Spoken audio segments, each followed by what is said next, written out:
क्या गरीबी किसी इंसान को इतना गिरा सकती है कि वो हैवान बन जाए? या फिर समाज का पाखंड और उसकी बेरुखी ही असली हैवान है? आज हम मुंशी प्रेमचंद की कालजयी कहानी कफन के जरिए इन्हीं मुश्किल सवालों में उतरेंगे। ये हिंदी साहित्य की उन कहानियों में से है जो आपको अंदर तक झकझोर कर रख देती है। तो आइए इस कहानी की गहराइयों को समझते हैं। कहानी की पहली ही लाइन देखिए।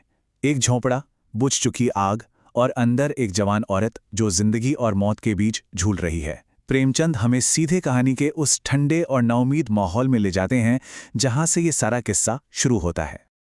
और इसी माहौल से शुरू होता है कहानी का पहला हिस्सा।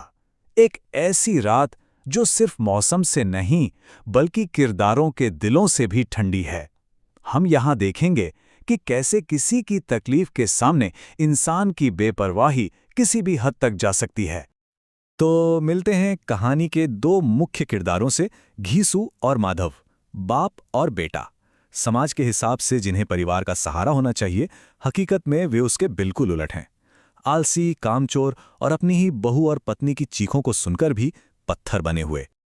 जरा इस सीन के बारे में सोचिए। बस कुछ ही कदम दूर एक औरत तड़प रही है और ये दोनों चोरी के आलू भुनकर खाने की जल्दी में हैं। ये सिर्फ भूख नहीं है, ये इंसानियत के गिरने की वो हद है जहां अपनी भूख के आगे किसी की जान की कोई कीमत नहीं रह जाती। और जब मदद करने की बात आती है तो देखिए कैसे बहाने बनाए जा रहे हैं। ये बातचीत साफ साफ दिखाती है कि वो कितने डरपोक और स्वार्थी हैं। कोई भी जिम्मेदारी नहीं लेना चाहता, बस एक दूसरे पर बात टाल रहे हैं। रात खत्म होती है और उसके साथ ही बुधिया की जिंदगी भी। लेकिन कहानी का अंधेरा यहां और भी गहरा हो जाता है। अब कहानी उस मोड़ पर आती है जहां सवाल उठता है एक कफन की कीमत का। प्रेमचंद की लिखाई की ताकत देखिए। बस कुछ शब्द, उसकी बीवी ठंडी हो गई थी। कोई लंबा चौड़ा ब्यौरा नहीं, कोई मेलोड्रामा नहीं, बस एक ठंडा चुभने वाला सच कि बुधिया अब नहीं रही। और अब यहां से शुरू होता है एक नाटक, एक परफॉर्मेंस। घीसू और माधव जानते हैं कि अब पैसे चाहिए तो दुख का दिखावा करना पड़ेगा। वो छाती पीट पीट कर रोते हैं, जमींदार के आगे गिड़गिड़ाते हैं।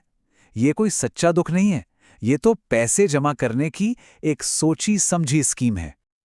और देखिए, उनका ये नाटक काम भी कर जाता है। पूरे 5 रुपए जमा हो जाते हैं। उस जमाने में ये एक बहुत बड़ी रकम थी। अब उनके हाथ में पैसा है, जिम्मेदारी पूरी करने का साधन है। पैसा हाथ में है और जिम्मेदारी सामने खड़ी है। लेकिन अब घीसू और माधव जो फैसला लेते हैं वही इस कहानी का सबसे विवादित और यादगार हिस्सा बन जाता है।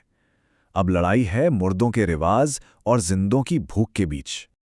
और यहीं घीसू के मुंह से निकलता है कहानी का सबसे बड़ा सवाल, समाज के दोहरेपन पर एक सीधा हमला। वो कहता है कि ये कैसा रिवाज है कि जो जीते जी एक कपड़े के लिए तरस गई, उसे मरने के बाद नया कफन चाहिए। ये तर्क उनके अगले कदम के लिए एक ढाल बन जाता है।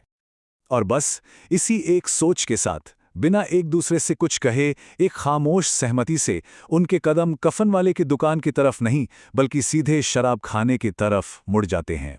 यहां उनकी भूख, उनकी जरूरतें समाज की हर परंपरा और जिम्मेदारी पर भारी पड़ जाती हैं। और वो भी क्या दावत थी! गर्मा गर्म पूड़ियां, गोश्त, चटपटी कलेजी, तली हुई मछली और शराब। ये सब कुछ कफन के पैसों से खरीदा गया। ये सिर्फ पेट भरने की बात नहीं थी, ये जिंदगी भर की महरूमियों के खिलाफ एक तरह का विद्रोह था। और फिर शराब के नशे में वो बातें बाहर आती हैं जो होश में शायद कभी ना आती। ये गरीबी का अपना एक फलसफा है, एक कड़वा, बेचैन कर देने वाला सच जिसे समाज कभी सुनना नहीं चाहता। घीसू का तर्क सुनिए, वो एकदम प्रैक्टिकल बात कर रहा है। उसके हिसाब से कफन तो बस राख हो जाता, बहू के साथ तो जाने से रहा, तो फिर उस पर पैसे बर्बाद क्यों करना?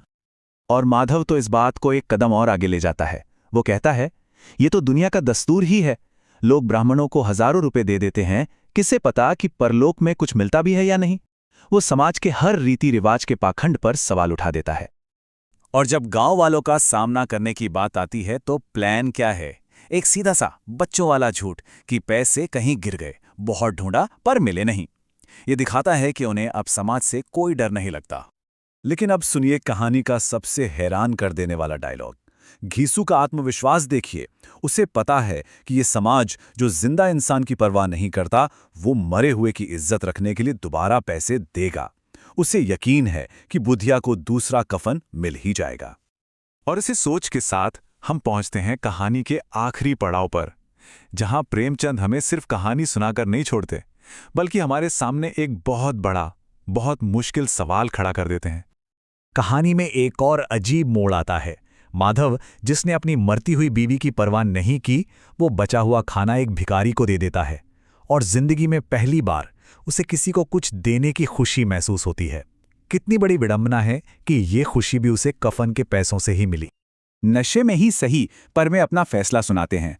वो कहते हैं कि बुधिया ही बैकुंठ जाएगी। वो अमीर लोग नहीं जो गरीबों को लूटते हैं और फिर गंगा नहाकर अपने पाप धोने का दिखावा करते हैं। यहां उनका सालों से दबा हुआ गुस्सा बाहर आता है। तो आखिर में ये समझना होगा कि कहानी के विलेन सिर्फ घीसू और माधव नहीं है। असली विलेन तो वो हैं जो दिखाई नहीं देते। वो सिस्टम जो शोषण करता है, वो समाज जो खोखले रिवाजों को पालता है, और सबसे बढ़कर वो गरीबी जो इंसान से उसकी इंसानियत छीन लेती है। और कहानी खत्म होती है इस एक तस्वीर पर। दोनों बाप बेटे गा रहे हैं, नाच रहे हैं और फिर नशे में धुत होके वहीं ढेर हो जाते हैं। मौत के ऊपर एक जश्न। ये एक ऐसी इमेज है जो जहन से कभी नहीं जाती। तो प्रेमचंद हमें इसी एक सवाल के साथ छोड़ जाते हैं। घीसू और माधव, क्या वो राक्षस थे या उन्हें इस बेरहम समाज ने ऐसा बना दिया था? बुधिया की मौत का असली जिम्मेदार कौन है? एक बाप बेटा या फिर पूरा का पूरा सिस्टम? इसका जवाब ढूंढना आज भी उतना ही जरूरी है जितना उस वक्त था।